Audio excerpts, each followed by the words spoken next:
Prose his first flight. Author Lion O'Flaherty. Synopsis. என்னென்ன topic இருக்குன்னு பார்க்கலாம்.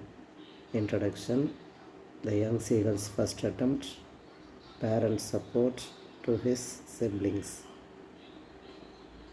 pathetic condition of the young bird, mother's inducement, successful first flight, conclusion. இன்ட்ரடக்ஷன்னா உங்களுக்கே தெரியும், முன்னுரை. The young seagulls first attempt அப்படின்னா இந்த young சீகலோட முதல் முயற்சி. பேரண்ட்ஸ் சப்போர்ட் அப்படின்னா பெற்றோர்களோட துணை. யாருக்கு அப்படின்னு பார்த்தா டு ஹிஸ் சிப்ளிங்ஸ், அந்த யங் சீகலோட உடன் பிறந்தோருக்கு, அதாவது பிரதர்ஸுக்கும் சிஸ்டருக்கும். பேத்தட்டிக் கண்டிஷன் அப்படின்னா பரிதாப நிலை. ஆஃப் த யங் பேர்ட், அந்த யங் சீகளோட பரிதாபமான நிலை என்ன, அதுதான் இந்த டாப்பிக்கு. மதர்ஸ் இன்டியூஸ்மெண்ட் அப்படின்னா அம்மாவின் தூண்டுதல். சக்ஸஸ்ஃபுல் ஃபஸ்ட் ஃப்ளைட் அப்படின்னா வெற்றிகரமான அதனுடைய முதல் பறக்கும் அனுபவம். கன்க்ளூஷன் அப்படின்னா முடிவுரை. ரைட், இதெல்லாம் எழுதி ஆகணுமா அந்த சினாப்சிஸ் அப்படின்னா அது உங்கள் இஷ்டம். நீங்கள் எழுதலாம், இல்லை எழுதாமல் கூட விட்டுடலாம். இந்த சினாப்சிஸ் அந்த பாயிண்ட் எல்லாம் போட்டு டாபிக் மட்டும் எழுதியிருப்போம். அது உங்களுக்கு டைம் இருந்தால் எழுதலாம், இல்லை டைரெக்டாக நீங்கள் இன்ட்ரடக்ஷன் அப்படின்னு போட்டு அந்த பேராகிராஃப் ஆரம்பிச்சிக்கலாம். இன்ட்ரடக்ஷன் பாருங்கள், முன்னுரை. His first flight was written by an Irish writer Liam O'Flaherty. His first flight அப்படின்ற கதையை ஒரு அயர்லாந்தை சேர்ந்த ஒரு ரைட்டர் எழுதியிருக்காங்க. அதனால தான் ஐரிஷ் ரைட்டர் அப்படின்னு சொல்லியிருக்காங்க. அவரோட பேர் Liam O'Flaherty. In this short story he portrayed how he overcame his fear of flying. இந்த ஷார்ட் ஸ்டோரியில், இந்த சிறுகதையில் he portrayed அப்படின்னா இங்கே எப்படி இந்த யங் சீகல் தன்னுடைய பயத்தை தாண்டி பறந்தது, பயத்தை வென்று எப்படி பறந்தது அப்படின்றத இங்கே ஒரு படம் போல் அழகாக அந்த கதையில் காட்டுறார். The young seagull was alone on his ledge. இந்த யங் சீகல் தனிமையாக இருந்தது லெட்ஜு மேலே. லெட்ஜ் அப்படின்னா ஒரு மலை இருக்குது அப்படின்னா அந்த மலையோட பக்கவாட்டில் ஒரு ஷெல்ஃப் போல் வெளியே நீண்டுன்னு இருக்கிற ஒரு ஸ்லாப் போல் நீண்டுன்னு இருக்கிற அந்த பார்ட்டுக்கு பேர் தான் லெட்ஜு. லெட்ஜு மேலே தனியாக ஒரு சீகல் அமர்ந்திருக்கு. His 2 brothers and sister had flown away the day before. அவனோட இந்த யங் சீகளோட கூட பிறந்த 2 குட்டி யங் சீகல்ஸ், 2 பிரதர்ஸ், 2 ஆண் பறவைகள், இளம் ஆண் பறவைகளும் ஒரு பெண் பறவை, அதாவது தங்கச்சி. இது எல்லாமே பறந்து போயிடுச்சுங்க. Had flown away the day before, அதாவது அந்த நாளைக்கு முன்னாடி நாள் பறந்து போயிடுச்சுங்க. இப்போ இவன் மட்டும்தான் தனியாக இருக்கிறான். இந்த யங் சீகல்ஸ் ஃபஸ்ட் அட்டெம்ப்ட், அதாவது இந்த யங் சீகல் அவனோட முதல் முயற்சி என்ன. He was afraid to fly, so he failed to fly in his first attempt. He was அஃப்ரைட்னா அவன் பயந்தான்னு அர்த்தம். இந்த யங் சீகல் இருக்கானே, இந்த பறவை, இவனுக்கு பறக்கிறதுனா ரொம்ப பயம். அதனால் தன்னுடைய முதல் முயற்சியில் அவன் தோத்துட்டான். So he failed to fly, அதனால் அவன் பறக்கும் முயற்சியில் தோல்வி விட்டுறான். இன் ஹிஸ் ஃபஸ்ட் அட்டெம்ப்ட், அவனுடைய முதல் முயற்சியில். ஹிஸ் பேரண்ட்ஸ் ஆர்குடு, அவனுடைய பெற்றோர்கள் அவனை தூண்டினாங்க.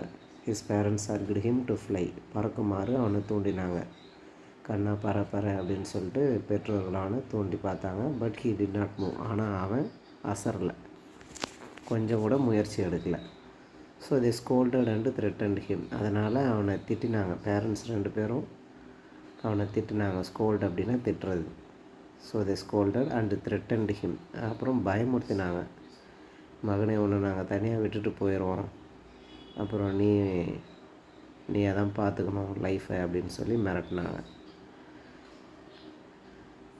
Parents support to his siblings, பாருங்கள், அவங்க சொன்னபடியே இவன் கேட்காததுனால பேரண்ட்ஸ் விட்டுட்டு போயிட்டாங்க. அவங்க யாருக்கு சப்போர்ட் பண்ணுறாங்க அப்படின்னு பார்த்தா இவனோட உடன் பிறந்த மற்ற 3 பறவைகள், அதாவது 2 பிரதர்ஸ் அண்டு ஒரு சிஸ்டர், அவங்களுக்கு சப்போர்ட் பண்ணுறாங்க பேரண்ட்ஸ். அதுதான் இங்கே சொல்லியிருக்காங்க. சிப்ளிங்ஸ் அப்படின்னா உடன் பிறந்தோர். பேரண்ட்ஸோட துணை யாருக்கு இருக்குது அப்படின்னா அவனோட சிப்ளிங்ஸுக்கு தான். இதை பற்றி சொல்கிறாங்க. His parents supported his brothers and sister by perfecting them in the art of flight and teaching them how to skim the waves and how to dive for fish. இவனோட பேரண்ட்ஸ் சப்போர்ட் பண்ணாங்க brothers and சிஸ்டர்ஸ்க்கு. எந்த விஷயத்தில் அப்படின்னா by perfecting them in the art of flights, எப்படி பறக்கணும் அப்படின்றத நல்ல தத்ரூபமாக அவங்களுக்கு எந்த குறையும் இல்லாமல் சொல்லி கொடுத்தாங்க. கொஞ்சம் கண்ணா பின்னான்னு பறந்தாலும் கூட இப்படி தான் பறக்கணும் இப்படி தான் பறக்கணும் அப்படின்றத அவனுடைய குறைகளை சரி செஞ்சாங்க பேரண்ட்ஸ் 2 பேரும். அண்ட் டீச்சிங் தெம், அப்புறம் அவங்களுக்கு சொல்லி கொடுத்தாங்க how to skim the waves, கடல் அலைகள் வரும்போது அதிலிருந்து எப்படி தப்பிக்கிறது அப்படின்னு சொல்லி கொடுத்தாங்க. And how to dive for fish, ஒரு மீனை பிடிக்கணும் அப்படின்னா அந்தரத்தில் காற்றுல பறந்தபடியே இருக்கும்போது திடீர்னு எப்படி தண்ணியை நோக்கி டைவ் அடித்து மீனை பிடிக்கணும் அப்படின்லாம் சொல்லி கொடுக்குறாங்க.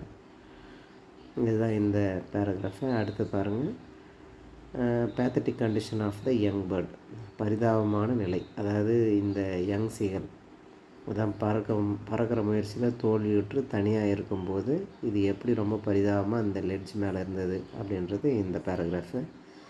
He had not eaten since the previous nightfall, முன்னாடி நாள் இரவுலேருந்து அவன் கொஞ்சம் கூட எதுவுமே சாப்பிடலை. இதுதான் சொல்கிறாங்க. ஹி ஹேட் நாட் ஈட்டன், அவன் எதுவுமே சாப்பிடவில்லை. சின்ஸ் அப்படின்னா அது முதல், எது முதல் அப்படின்னா த ப்ரீவியஸ் நைட் ஃபால், ப்ரீவியஸ் அப்படின்னா முன்னாடி நாள், முந்தின தினம் இரவு முதல் அவன் எதுவுமே சாப்பிடல. So he was very hungry, அதனால் அவன் ரொம்ப பசியாக இருந்தான். ஹங்க்ரி அப்படின்னா பசி. He searched for food on the ledge, அவன் லெட்ஜ் மேலே உணவு ஏதாச்சும் இருக்குதான்னு சர்ச் பண்ணி பார்த்தான், அதாவது தேடினான். But he found only a mackerel tail, ஆனால் அவன் அந்த ஃபுட்டை தேடின முயற்சியில் எதை கண்டுபிடிச்சான் அப்படின்னு பார்த்தா ஒரு மேக்கரல் அப்படின்ற ஒரு மீனோட வால் மட்டும்தான் கிடச்சிது. And some dried pieces of eggshell, அப்புறம் கொஞ்சம் முட்டை ஓடுகள், காஞ்சி போன முட்டை ஓடுகள் சிலதும் அங்கே கிடச்சிது. இது ரெண்டுமே ஃபுட்டு கிடையாது. He even not at the eggshell, அவன் இந்த வேறு வழி இல்லாமல் உணவு எதுவும் கிடைக்காதனால அந்த முட்டை ஓடுகள் எக்ஷெல்லில் கூட அவன் நாட் அப்படின்னா கடித்து சாப்பிட்டு பார்த்தான். GNAW அப்படின்னா நானா பைட்டுன்னு அர்த்தம், கடிக்கிறது. அவன் அதை கடித்து கூட பார்த்தான். And it was like eating a part of his own, இது எப்படி இருந்தது அப்படின்னா இட் வாஸ் லைக் அப்படின்னா அது இது மாதிரி இருந்ததுன்னு அர்த்தம். எது மாதிரி இருந்தது? Eating a part of his own, தன்னோட உடம்போட ஒரு பகுதியை அவனே கடித்து தின்றது போல் இருந்தது அந்த முட்டை ஓட்டை சாப்பிடும்போது. ஏன் அப்படின்னு கேட்பீங்க.